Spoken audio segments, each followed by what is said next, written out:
No, not yet. They will. As soon as they lose their jobs and their bank accounts, then they're ready to listen to new ideas. That's how it works. If you want a better world, you have to get up off your ass and make it better. Every move, women's rights, child labor laws, children are working in factories. People marched to get them out of there. They were beaten up by police and misused. Every good step was always rejected.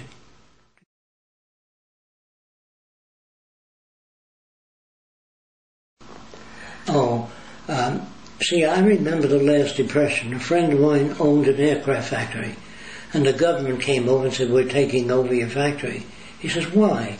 You haven't paid taxes for 3 years. He says, I don't have orders for airplanes. Take the goddamn factory. If you have a big factory and you're paying taxes on all your equipment, if you're not selling anything, it falls in receivership.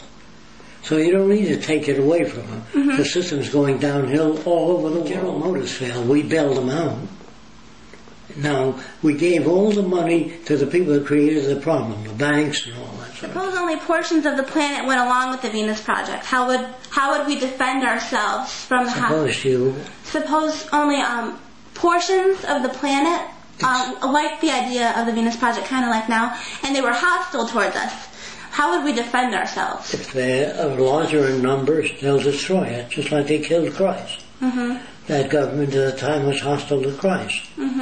So they crucified him.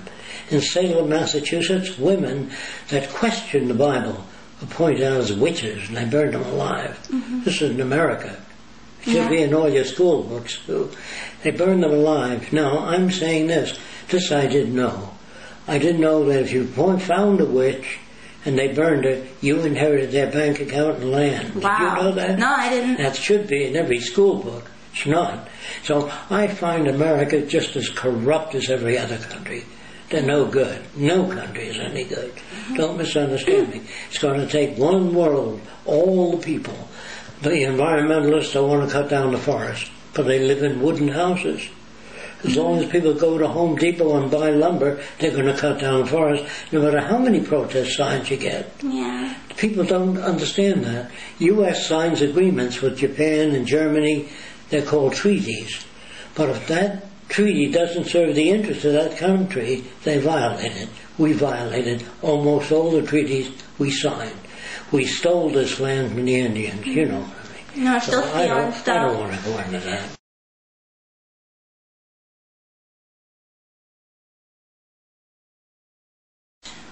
It's more than the planning stage. I have many different designs for cities and buildings and all that.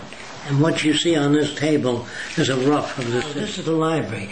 Once they got the library in, people read a little bit and they bought more books than ever. They felt they wouldn't buy books if they got them free. But they had more knowledge and wanted to know more. So right here I have a camera center where anybody in the city can check out a camera. Here you can check out any musical instrument, saxophone, violin, just like the library. The bicycles. If you make things available, people, they don't steal. That's the end of juvenile crime. Now, people that are mentally ill, that's something else. We help them. And the person is aberrated. You know, you go to prize fights today, which you consider normal. To me, it's offensive. You're hitting another person in the head, and they get cerebral damage. See, Christians fed the lions, and the kid says, can I come next week, Dad? He said, you behave yourself. Now, are those kids insane? No, they're not. That's normal to their culture. They judge no one lest you be judged. It says so in the Bible. And these Christians do jury duty. They should never judge a person. So all the judges of the Supreme Court, all lawyers will be considered criminals in the future. So what you accept as right and normal people, even their religion is offensive to God. What would you do with criminals in the future? What would you do with criminals in the future? I heard that there's no basis for criminal. Everyone have access to whatever they need without money. But suppose the possibility of being criminal exists. If you get murdered. No. Okay. There was a guy named Jeffrey Dahmer. You ever hear of him? Yeah. Did you know why Christ hinted that? Well, before Jeffrey Dahmer, there was another guy called Albert Fish. They believe he ate 45 children, and the public wanted to tear him to pieces. And a psychiatrist named Wortham said, don't kill him. I want to try to find out what made him that way. That's more important. And to outgrow the need for those conditions that produce those patterns of behavior.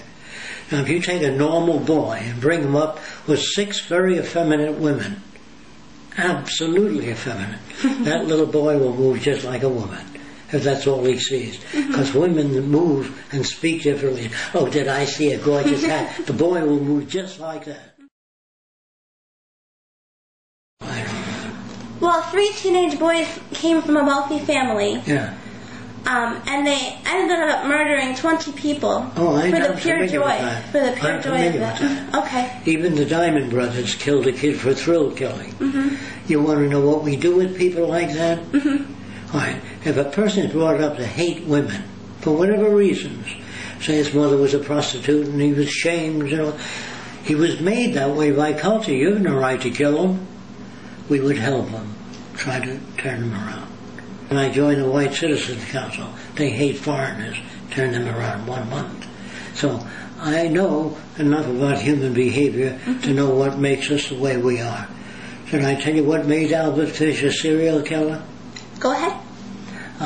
When he was about 8 years old, he was touching his private parts. All little boys get erections, not over sex or anything else. They just get erections when it's a normal process of pressure on the prostate gland, urine prey. The tendency to urinate gives him an erection. So his mother was an old-time Baptist, and this kid was touching his penis without any sexual thoughts. His mother came and said, you're going to burn in hell touching that part of your body. You'll burn eternally. She scared the hell out of the kid. And mother said at 2 a.m. he was screaming. So she went into the bedroom. He stuck needles into his genitals because he didn't want to go to hell. Can you understand that? Yeah. What do you think a soldier is? We show a Jap raping a white woman. He says, I want to join the army. He's full of hate, just like Fish, Albert Fish. Albert Fish used to take minority kids into the woods and try to cut their genitals off to save them from hell. Depends on the way you're brought up. Do you know the Christians in the early days used to murder people that weren't Christians? Yeah, All the Christian holy wars. That's the same with those that believe in Mohammed, Allah. They believe that the Christians going to hell. The Christians believe they're going to hell. And if you're a Lutheran, you're not going to heaven, unless you're a Catholic. So you have all this shit out there. And that's what bothers me. So you believe that people will eventually grow out of their religion? They're victims of culture, all people. So if the Venus Project were to come to life, do you believe that people will grow out of their religions because they'll be more educated? Well, they'll be educated differently than the way we are today. All children will be brought up together, Japanese, blacks, because children have no attitude till you say you're a Lutheran, you don't play with that little Catholic boy. See, you indoctrinate your kids and you louse them up. So we're going to have to bring up kids together.